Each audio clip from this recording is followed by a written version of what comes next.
tayo ay kumikita, importante, i-check natin yung mga binibili natin. Kung nag-i-increase pa yung value nito, nagiging asset ba, or ito ay bumababa ang value or expense. Wala tayong kinikita. Halimbawa na lang, no, kung bumili tayo ng laptop at ginamit natin sa ating online business or career or extra income sa ating backup career, ito ay asset kasi magbibigay ito ng income sa atin.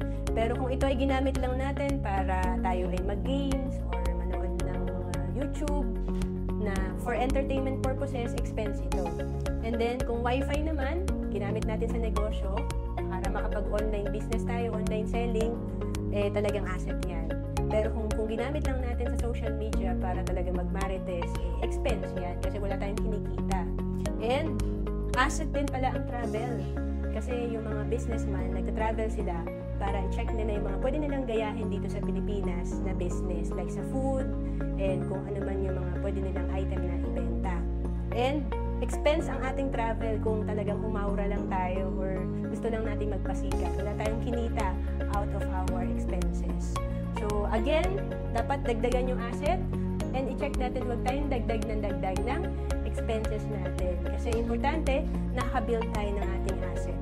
To know more about savings and investment, message na ako sa FB, Roanne Sanis.